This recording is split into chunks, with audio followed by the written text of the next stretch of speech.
Shalom, selamat pagi. Sate pagi hari ini bertemakan kapal layar. Adapun firman Tuhan terambil dari Matius pasal 14 ayat 22 sampai dengan 33 dan Mazmur pasal 55 ayat 23. Serahkanlah khawatirmu kepada Tuhan, maka Ia akan memelihara engkau. Tidak untuk selama-lamanya dibiarkannya orang benar itu goyah. Kapal layar adalah kapal yang digerakkan oleh tenaga angin sebagai pendorongnya. Konstruksi kapal ini umumnya terbuat dari kayu dan cukup lama digunakan sebagai tulang punggung pelayaran di seluruh dunia, baik pelayaran yang bersifat sipil maupun militer. Pada awalnya, kapal layar digerakkan oleh tenaga manusia sebagai pendayung. Model dari kapal jenis ini dapat dilihat pada jenis kapal Viking, kapal Mesir kuno, kapal Romawi kuno, dan kapal India kuno. Lalu muncul kapal layar bercadik, kapal layar segitiga, kapal layar segi empat, kapal layar lipat, dan kapal layar bermesin. Di sisi yang lain, dari masa ke masa, laut merupakan bagian dari bumi yang selalu menarik perhatian begitu banyak manusia untuk menjelajahinya. Bahkan mereka rela mempertaruhkan nyawa mereka untuk mengarungi lautan menggunakan kapal layar yang hanya bergantung pada kekuatan angin atau tenaga dayung manusia. Terkadang para pelaut ini melewati perairan yang sangat tenang dan damai, diiringi oleh suara burung laut dan hembusan angin serta ombak. Saya pernah mengalami hal ini. Waktu itu malam hari di Laut Papua.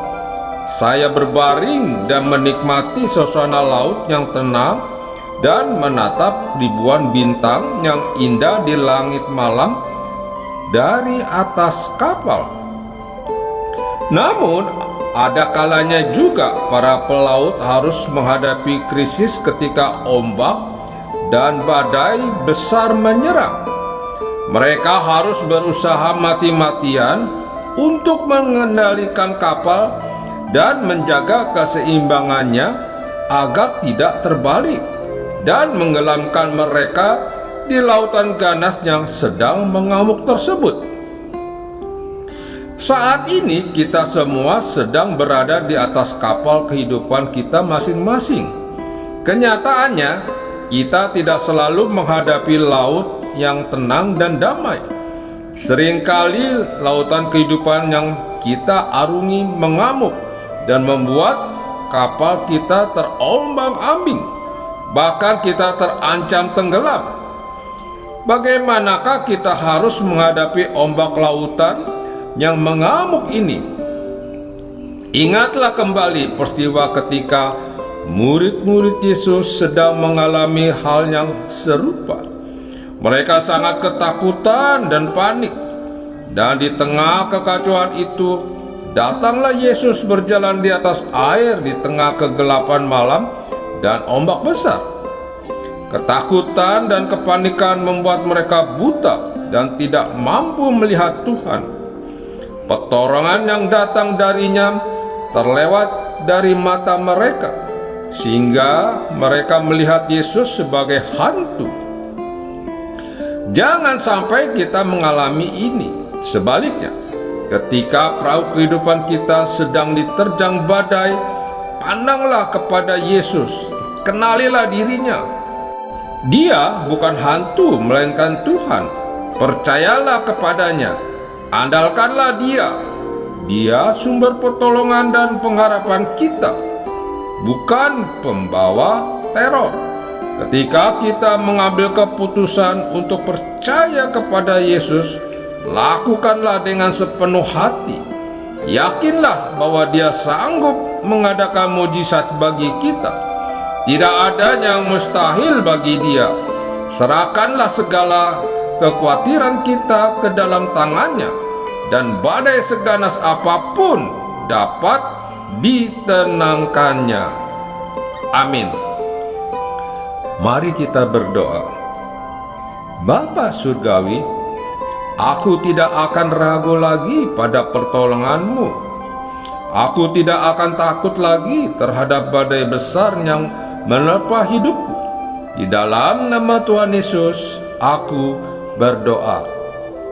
Amin. Tuhan, pimpinlah langkahku.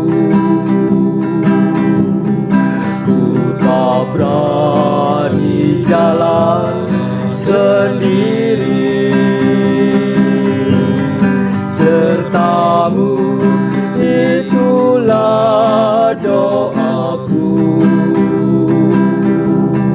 Ajarku merendahkan diri, menurut firman-Mu setiap hari. Jadikan pelita dalam rang, mencari domba yang sesat. Itulah kerinduan jiwaku. Oh Tuhan, pimpinlah langkahku. Ku tak berani jalan sendiri. Serta-Mu itulah doaku. Ajarku merendahkan diri, menurut firman-Mu setiap hari. Jadikan pelita dalam rang,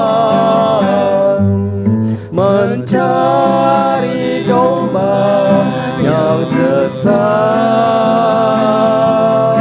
Itulah kerinduan jiwaku. Itulah